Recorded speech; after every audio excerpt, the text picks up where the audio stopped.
Sa nakaraan ng ating kwento, ay binigyang babala ni Yu Fuyao ang ating bida patungkol kay Qin Kong, ang pinakamabait na Celestial Emperor ng Universe umano mula sa North State. Sunod ay nagtungo nga sila Shu sa isang lugar, kung saan ay agad niyang binigyan ng marrow fruit si Tiger Holder, upang aipakin nito kay Ming Yuyu na may malubhang pinsala sa katawan, at para na din magbalik ang foundation o cultivation niya na sinira ni Fuyao. Matapos nito ay masaya nga si Yunyi at Tiger Holder, dahil muli silang makakapagsilbi sa tabi ng kanilang hari, at matapos nilang ibahagi ang lahat ng nakita at narinig nilang balita dito sa Luniverse, ay napuno ng emosyon ang tatlo at pare-parehas na napabuntong hininga. Sunod ay sinabi ni Yunyi na ganun daw pala ang mga nangyari, habang si Tiger Holder naman, ay sinabi na matagal na panahon daw nilang hinahanap ang kalaban, pero sino daw ba ang mag-aakala na inner demon pala ng hari ang hinahanap nila? Sabay sabi na ngayon umano ay mapapanatag na siya, dahil ang mahabang panahon palang pagsisi niya kay Luo Luo'er sa pagkamatay ng hari, ay mali. Habang ang ating bida naman, ay iniisip lang na kakaiba talaga umano ang dating hari na si Lu Shen, dahil pati ang patungkol sa kanyang inner demon ay hindi din alam ng mga puppet masters, sabay tanong sa kanyang sarili, kung hindi daw ba nasobrahan yata sa pag-iingat ang dating hari. Sunod ay sinabi na nga lang ng ating bida, na kailangan niyang dalhin sa royal capital si Ming Yuyu upang makapagpahinga, at para na din makapaghanda pa siya sa magaganap na labanan, sabay tanong kung ano na daw ang plano ng dalawa ngayon, pero sinabi lang naman ni Tiger Holder, na ngayong nahanap na nila ang kanilang kuya, ay susunod na sila sa lahat ng utos ng ating bida.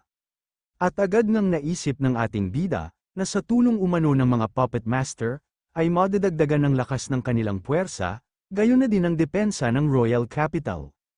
Pero hindi nga daw siya sigurado, kung anong klase ng kaguluhan ang maaaring maganap sa North State, at dahil sa hindi nga nila alam kung ano ang mga planong meron si Qin Kong, na Celestial Emperor ng North State, ay kailangan daw maging handa nila Shu. Kaya naman agad din niyang sinabi sa dalawa, na ngayon umano ay gagambalahin niya ang mga puppeteers, at inutusan nga niya ang mga ito na magtungo ng North State, upang alamin kung ano ang mga nangyayari sa lugar na yun, gayon na din kung ano ang plano ni Qin Kong. Bukod doon ay sinabi nga din ng ating bida, na ang matandang tapat umano na si Qin Kong ay kaduda-duda, at dahil sa siya lang daw ang hindi abnormal sa lahat ng Celestial Emperors, ay hindi mapanatag ang kalooban ng ating bida. Pero natawa lang naman si Tiger Holder, dahil matapos daw silang manggaling ng North State, ay hindi niya akalain na agad silang babalik sa lugar na yon, habang si Yunyi naman ay inulit lang na binigkas ang lugar na North State. At sinabi na habang hinahanap daw nila ang lokasyon ng rebirth butterfly sa North State, ay nakita nila ang reincarnation ng isang puppeteer na si Lei Ju, o ang kanyang kaklase na si Cao Qingxi, dahilan upang bahagyang matahimik si Shu sa gulat. At agad na tinanong kung nasaan na siya ngayon, sabay tanong na din kung bakit hindi nila kasama si Lei Ju o Qingxi. Pero sinabi nga daw ni Lei Ju sa kanila, na mas sanay siyang gumagalaw ng mag-isa, at bukod doon ay wala nga daw ibang pinagkakatiwalaan si Lei Ju kundi ang ating bida lamang, at maging si Yunyi at Tiger Holder nga daw ay hindi niya pinagkakatiwalaan, sabay sabi na malamang sa nagtatago lang siya sa dilim, at patuloy na binabantayan at protektahan ang ating bida. Kung ganoon ay nag-iisa pala siya wika naman ng nalungkot na si Shu, pero agad nang sinabi ni Tiger Holder na hindi kailangang mag-alala ng ating bida, dahil ngayon ay isa na din daw maestro level si Lei Ju. Bukod doon ay hindi nga daw nila alam, kung paano niyang natutunan na itago ang kanyang aura o kapangyarihan. At dahil sa nasa kanya nga din daw ang Zinting Blade, ay sigurado umano si Tiger Holder na walang sinuman dito sa Luniverse, ang kayang saktan si Lei Ju. At naisip nga ng ating bida, na malamang AAK ni Yeting niya natutunan ang pagtatago ng aura o kapangyarihan, kaya naman agad ding nasabi ni Shu, na talagang tinuruan umanong mabuti ni Yeting si Qingxi. Sunod ay napabuntong hininga nga si Shu, at sinabi na nauunawaan umano niya ang sitwasyon, pero pag muli nga daw nilang nakita si Leger, ay kailangan nilang sabihin na dapat siyang magtungo ng royal capital.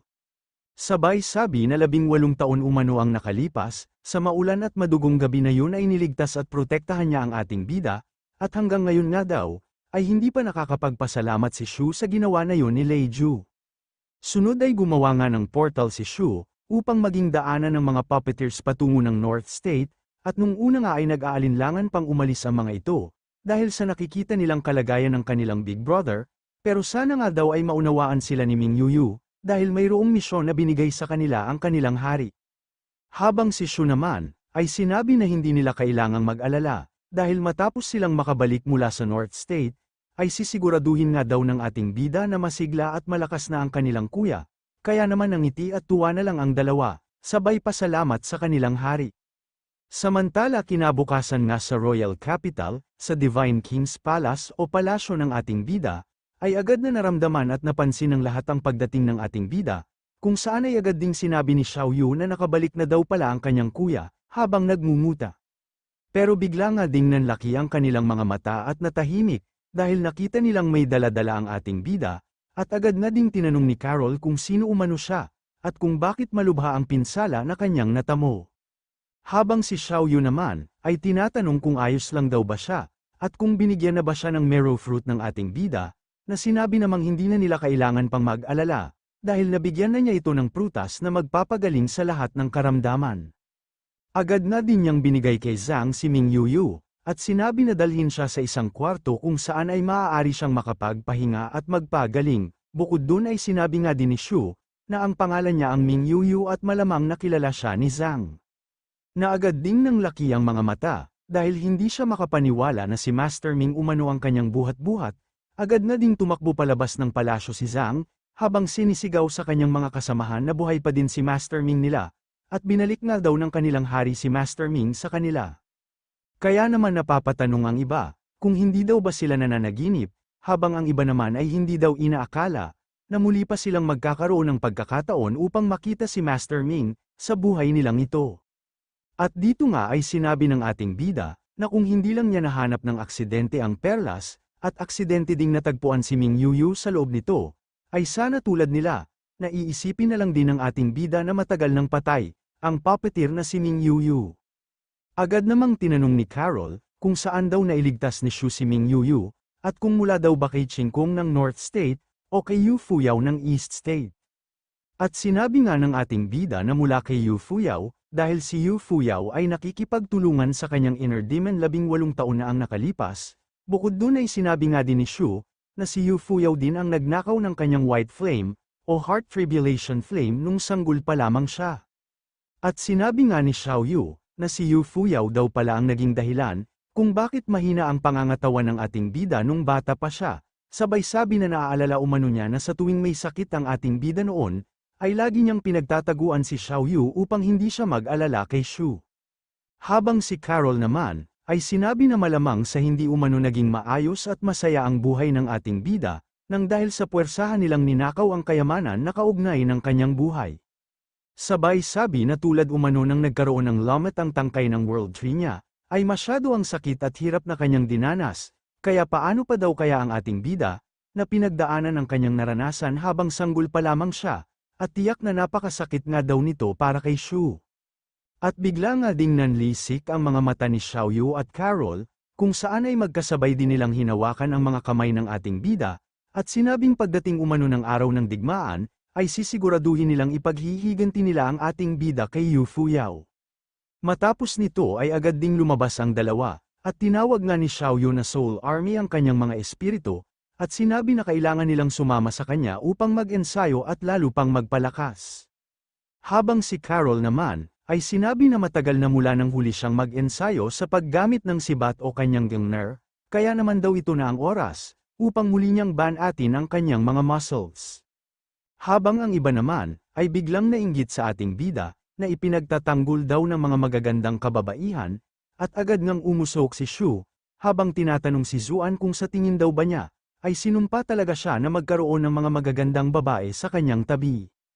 At ilang sandali pa nga ang nakalipas, ay naisip ng ating bida, na kumpara umano sa pag-upo sa trono at mangibabaw sa lahat, ay mas gusto niya at mas bagay sa kanya ang ganitong buhay, kung saan ay napapalibutan siya ng mga tao na nagmamalasakit sa kanya, kung saan ay mayroon siyang mga kaibigan, na kayang lumaban kasama siya at laging andyan sa oras ng biruan. Hanggang sa biglangang lumabas ang isang apoy sa dibdib ng ating bida, kung saan ay agad siyang binati nito dahil nabalik na sa kanya ang heart tribulation flame, at tinawag na aking hari sa bandang huli si Shu na biglang nagdilim ang muka. Samantala, agad nang nagtungo sa loob ng kanyang star chart si Shu, at tinawag na matandang bastos si Miao Miao, at sinabi na magmula umano nang makapasok ng star chart niya ang matandang bastos, ay iniiwasan na niya ang ating bida. Kaya naman tinatanong ni Shu, kung bakit daw tila biglaan ang pagiging mabait niya ngayon, at sinabi nga nito na hindi daw ba, at malapit nang mapagliwanag ng ating bida ang kanyang pang-anim na nebula. Pero biglang ang kinilabutan ang buo nitong katawan, kung saan ay agad ding nag-heart-heart ang kanyang dila, matapos niyang makita ang macho na pangangatawan ng ating bida, pero sinabi nga ni Shu na huli na daw ang lahat, upang ngayon pa siya magsimulang magpa-cute sa ating bida. Pero agad na ding sinabi nito na wag daw siyang gahasain, saktan ng ating bida, dahil kaya nga daw niyang turuan si Shu patungkol sa heart tribulation flame, at sinabing may pakinabang pa siya sa hari. Agad na din siyang nagbigay ng example kay Shu, at tinanong ang ating bida kung hindi daw ba niya naramdaman, na masyadong mahina ang kanyang apoy nang gamitin niya ito kay Duan Mo Huangqi, at sinabi na alam daw niya kung ano ang dahilan. Muli ay natatakot nga nitong sinabi na alam talaga niya ang dahilan, kaya naman pinigil ni Shu ang kanyang kamao bago pa ito tumama kay Miao Miao, at sinabi na mag-umpisa na siya sa pagpapaliwanag. At dito nga ay sinabi ni Miao Miao na ang heart tribulation flame umano ay lumalakas sa pamamagitan ng pagkain ng mga heart tribulations, at kung hindi daw ganun kalakas ang apoy ng ating bida, ay ibig sabihin lang umano nito na kulang pa siya sa panggatong. Sunod ay sinabi nga ni Miao Miao na ang pagbibigay umano ng heart tribulation sa isang tao ay parang pagdagdag ng ating bida sa panggatong o kahoy sa apoy, sabay tanong kung hindi daw ba napansin ni Shu, na matapos ang heart tribulation ni Duan Mu Huangqi, ay lumakas ang kanyang apoy. At dito nga ay sinabi ng ating bida, na ang ibig sabihin daw pala nito ay hindi pa lumalakas ang kanyang apoy, dahil sa kulang pa siya ng panggatong. Sabay tanong kung hindi daw ba alam din ni Yu Fuyao ang patungkol dito, at kung alam nga daw ni Fuyao ang patungkol sa bagay na ito, ay bakit kaya siya hinayaan na makaalis ng kanyang palasyo, kahit pa binawi o nabawi na niya ang heart tribulation flame. Pero sinabi naman ni Miao Miao na hindi niya kailangang mataranta, dahil ang taong kumuha nga daw ng kanyang heart tribulation flame noon, ay nagagamit ang kanyang apoy, pero matapos nga daw pagdaanan ni Shu ang kanyang heart tribulation, at matapos bumalik si Miao Miao sa kanya, ay wala nang iba pang makakagamit nito kundi ang ating bida na lamang. Sinabi nga din ni Miao Miao na malamang umano sa hindi alam ni Yu Fuyao ang patungkol sa bagay na ito, kaya naman matapos na makabalik at makuha ng ating bida ang tribulation flame niya, ay huli na ang lahat para kay Yu Fuyao. At nasabi nga ni Shu, na kahit papaano daw pala ay may pakinabang nga si Miao Miao, na nabubulol namang sinabi na talagang may pakinabang naman siya, kaya wag na daw magalit sa kanya ang ating bida, dahil si Shu o Lucien din naman daw ang naghanda ng kanyang heart tribulation sa ruin, at wala siyang kinalaman sa bagay na yon. Ganun ba wika lang naman ni Shu, sabay tanong kung tingin daw ba ni Miao Miao, ay siya talaga yung tipo ng tao na mapaghiganti, at natahimik nga lang si Miao Miao. Kaya naman agad na umalis ang ating bida, at dito ay halos umabot nga ng tenga ang kanyang ngiti, habang tinatanong kung magiging dual awaken daw ba siya, kung saan ay magkakaroon siya ng abilidad ng apoy at tubig, sabay sabi na malamang sa nag-iisa lang siya sa buong daigdig na meron ito. Kaya naman siguradong nakakatuwa daw ito. Habang si Miao Miao naman ay biglang naiyak, at sinabing kung hindi daw mapaghiganti na tao ang ating bida, ay hindi siya matatakot na lumabas mula sa pang-anim na nebula, at kung tingin daw ba ng ating bida ay nanaisin niyang magkulong sa lugar na ito, sabay sabi na inosente daw siya ng paulit-ulit. Samantala kinabukasan naman, sa isang lugar malapit sa Divine King's Palace, ay makikita nating masigla ang lahat ng mga mamamayan ng Royal Capital. At ito ay dahil umano sa balita mula sa mga noble family heads, na ang kanilang hari ay muling nagbalik sa kanyang trono, kasama ang kanyang mga Imperial Dragon Guards, kaya naman daw muling magiging mapayapa ang buong universe, sa mga susunod na ilang libong taon. At dahil nga daw dito, ay naghanda ng espesyal na pagkain ang kanilang tindahan, upang ipagdiwang ang pagbabalik ng kanilang hari, kung saan maging ang ibang tindero nga, ay nagkaroon din ng mga limited offers umano para ipagdiwang din, ang muling kapanganakan ng kanilang hari. At dahil nga din dito, ay lalong naging mas mabenta ang sabon ng ating bida, at dahil nga sa sobrang pagod ng tagapagbantay ng tindahan, ay hinayaan na niya ang mga customers na kumuha ng kailangan nilang bilhin. At habang naglilibot nga sila Zuan, ay hindi ito makapaniwala na kahit umano may pagbabanta ng digmaan, ay masyado pa ding buhay na buhay ang Royal Capital, Sabay sabi na masyado daw talagang nabulagan ang mga tao ng Luniverse sa pagsamba sa tinuturing nilang Diyos o God King. Pero itong si Negrito nga, ay tinatanong si Zuan kung sa tingin ba niya ay hindi ito kakaiba, dahil ipinag-utos nga daw ng ating bida sa mga family heads, na paalisan ang mga pangkaraniwang tao sa Royal Capital, at magtungo sa ibang ligtas na lugar. Hanggang sa ilang sandali pa nga ang nakalipas, ay dumating ang mga marshal ng Royal Capital, at sinabing tigilan ng mga tao ang paglalagay ng pwesto o tindahan, sabay sabi din na kailangan na nilang umalis ng Royal Capital. Sinabi nga din ito, na ayon umano sa utos ng God King nila, ay dadalhin niya ang tubig ng Longming River dito sa Royal Capital, kaya naman kung hindi pa sila aalis ngayon, ay siguradong mamamatay at malulunod lamang sila. At dahil dito ay halo-halo nga ang emosyon ng mga tao, kung saan ay napapatanong din ang iba, kung hindi pa daw ba sapat na pinatalo ng ating bida ang mga sugarol dati sa Longming River, at ngayon ay nais pa niyang lunurin ang buong Royal Capital, sabay tanong kung bakit daw ito ginagawa ng kanilang hari. Pero sinabi lang naman ito, na wala umano silang kapasidad upang unawain ang isip o iniisip ng hari, sabay sabi na umalis na sila ngayon din, at pag hindi pa nga din daw sila umalis matapos ang 3 araw, ay kailangan na nilang maghanda upang harapin ang kanilang kamatayan, sabay sabi din na magkakaroon ng digmaan, kaya kailangan nilang maunawaan ang nais ng hari. At hindi nga makapaniwala ang mga mamamayan ng Royal Capital, na agad napapatanong kung dito daw ba sa Royal Capital magaganap ang digmaan, dahil makalipas nga daw ang ilang libong taon matapos maupo sa trono ang hari, ay ang Royal Capital ang pinakaligtas na lugar sa lahat. Agad na din itong tinanong ang kanyang sarili, kung nagkamali daw ba siya ng desisyon upang dito na sa Royal Capital manirahan, pero masyado nga ang gulat nito nang marinig ang pagdagandong mula sa Divine King's Palace umano.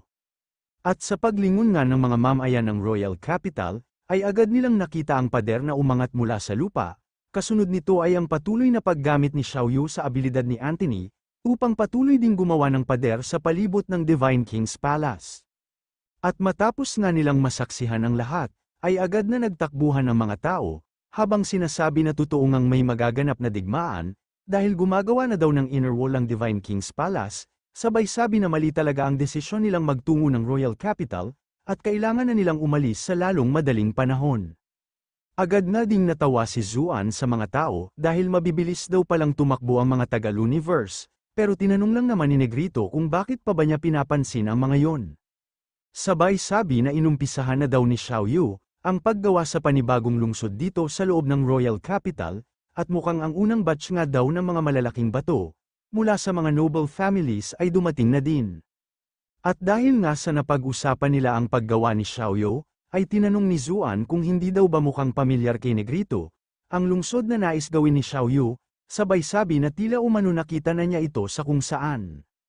At sinabi nga ni Negrito na pamilyar umano ang ginagawa ni Xiao Yu, dahil nakita nga daw niya si Xiao Yu na nagtungo sa office ni Yutang dati, upang hingin ang blueprint ng Dragon Gate Fortress sa Earth. Ganun pala wika naman ni Zuan, sabay sabi na Maiden Dragnet and Snares daw pala ang ginagawa ni Xiao Yu, pero bigla ngang dumating ang ating bida, at tinanong kung ano ang Maiden Dragnet and Snares na pinag-uusapan nila. Pero tinanong lang din naman ni Zuan, kung ano umano ang ginagawa ng ating bida dito, at natawa nga si Shu at sinabi na wala naman umano, sabay sabi ding lumabas lang siya upang maningil ng kanyang pautang. Samantala ilang sandali nga ang nakalipas bago magtungo kila Zuan ang ating bida, ay nagtungo ito sa Glazed Tile Alley, kung saan ay agad din niyang sinabi sa mga ito na wag na silang tumakas, dahil ang mga sundalo nga daw ni Shu ay nasa labas lang, sabay tanong kung sila daw ba ang nagkakalat ng tsismis nung nakaraan, na ang ating bida ay nagmula sa kanilang Lu family. At agad ngang sinabi ng lalaking ito, na wala daw siyang kinalaman sa bagay na yun, sabay laglag sa kanyang ama. Dahil ang tatay daw niya ang nakaisip na magkalat ng tsismis. Kaya naman agad na nagmakaawa ang kanyang ama, at sinabi na nakita umano niya ang pagsikat ng ating bida mula sa South State, pero dahil sa madaming kaaway si Shu sa Royal Capital, at ayaw niyang masayang ang paghanga niya sa ating bida, ay nagpakalat siya ng tsismis sa pagnanais na protektahan si Shu. Pero kung alam nga lang daw sana niya ang pagkatao ng ating bida, ay hindi naman siya magkakaroon ng lakas ng loob upang gawin yon. Kahit papatayin nila ang kanyang anak sa harapan niya, at agad na nagbigay ng negative points kay Shu. Na tinatanong lang naman, kung sa tingin ba nila ay dapat pa silang pasalamatan ng ating bida, at dahil sa hindi sila sumagot, ay muli nitong tinanong kung dapat ba siyang magpasalamat sa mga taga Lu family, na nanginginig sa takot kay Shu.